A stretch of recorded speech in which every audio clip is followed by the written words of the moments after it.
The pulsing of my fear glands had finally subsided to a dull throb as our diplomatic vessel docked with the human space station.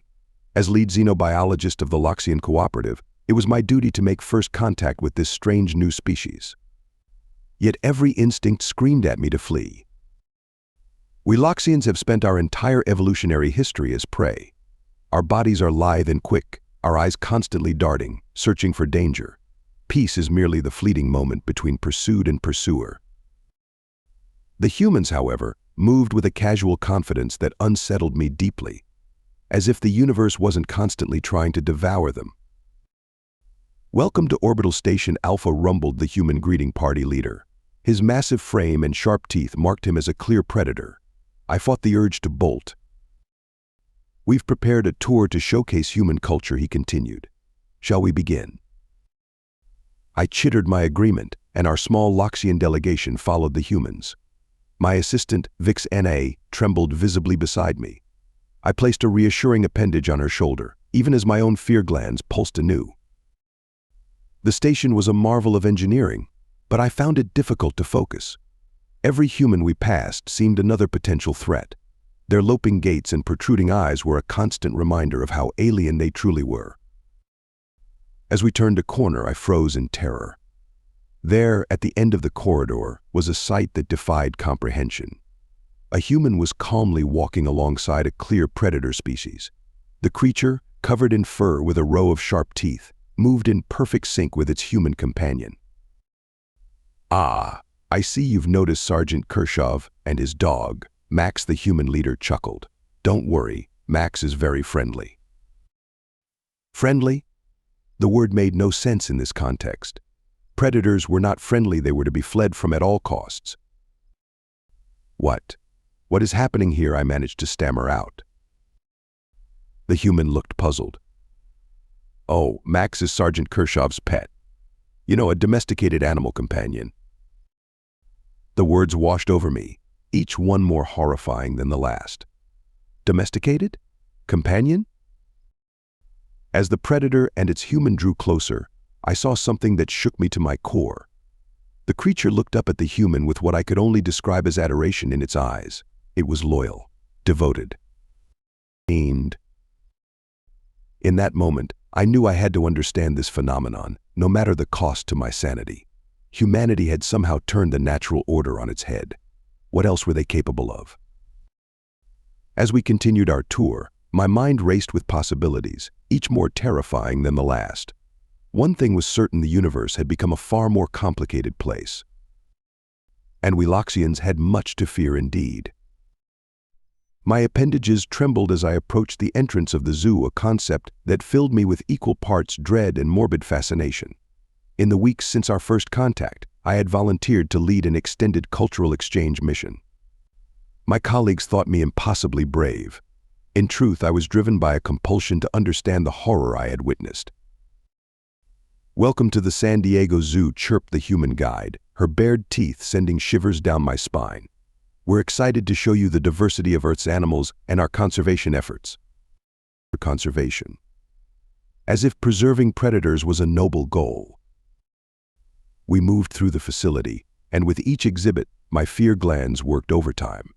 Behind transparent barriers lurked creatures of nightmare-scaled, furred and feathered monsters that should, by all rights, be mindless killing machines.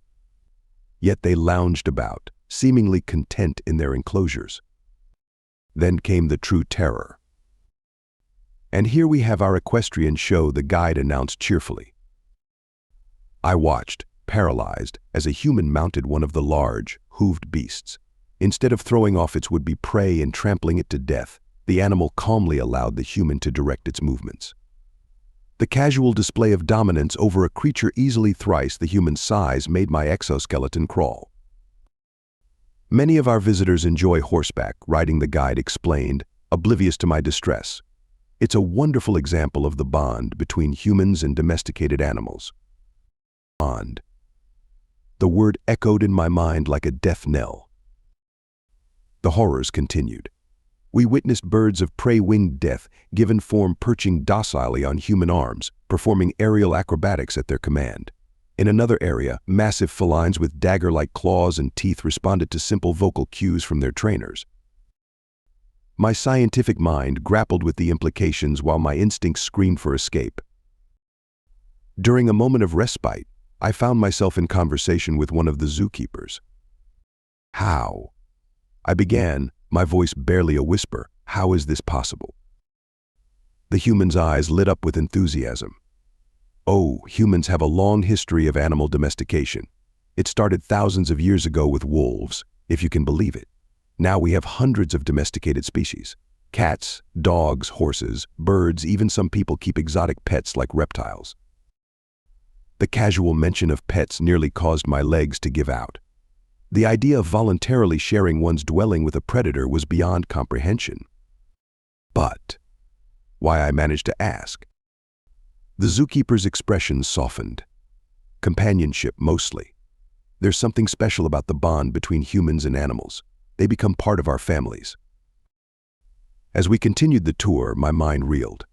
Humans had not simply tamed these creatures, they had fundamentally altered the course of their evolution. They had turned enemies into allies, reshaping nature itself to suit their whims. What did this mean for species like mine? If humans could so utterly dominate the apex predators of their world, what hope did prey species have? As I retired to my quarters that night, sleep eluded me. In the darkness, I couldn't shake the image of those predators' eyes filled not with bloodlust, but with something far more terrifying. Loyalty. Sleep had become my enemy. Each night my dreams were haunted by visions of humans bending nature to their will. But nothing could have prepared me for the revelation that awaited me in my final days on Earth. "Today, we'll be visiting the Natural History Museum," my guide announced. I nodded, my antennae drooping with exhaustion. As we wandered through displays of Earth's prehistoric life, a particular exhibit caught my compound eyes. It showed crude illustrations of early humans huddled around fires, and at the edge of the light, wolves. You found our display on dog domestication," the guide said, noticing my fixation. "It's quite a remarkable story."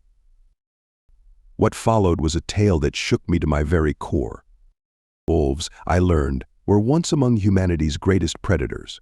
For countless generations, they had hunted humans, driven them from shelter, and plagued their nightmares.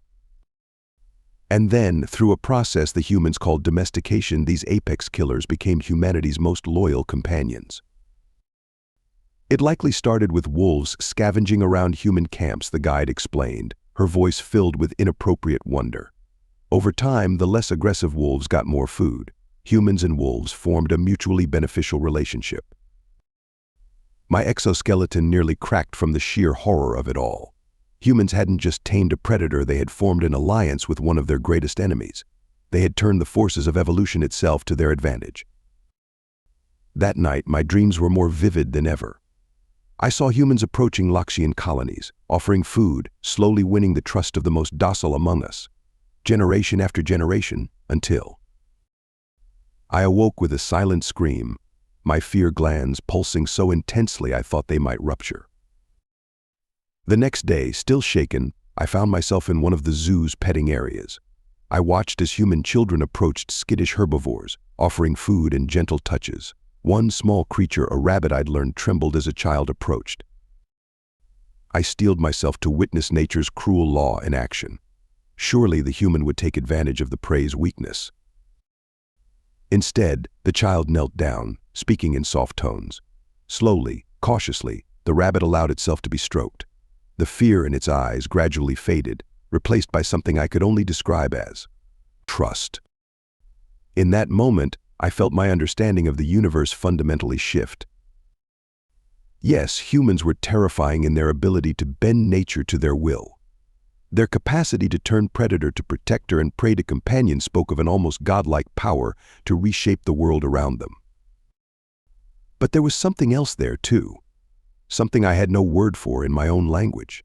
The closest I could come was nurture, a desire not just to dominate, but to care for, to form bonds with other species. As I prepared to leave Earth and report my findings to the Loxian Cooperative, I found myself filled with conflicting emotions.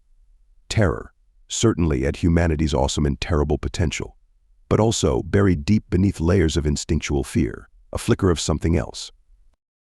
Hope. For if humans could turn wolves into protectors and rabbits into companions, what might they do for a species like mine? Could they be the thing we had evolved so long without, always fleeing, never knowing? Might they, in their strange and terrifying way, offer us safety? As our ship broke orbit, I gazed down at the blue-green world below. Humanity, I realized, had not just tamed Earth's animals. They had fundamentally changed the rules of life itself. Thank you so much for listening to this story. I hope you loved it. Please remember to subscribe if you did like it so you can see more videos like this. And please give us a like and a comment too. I'll see you in the next one.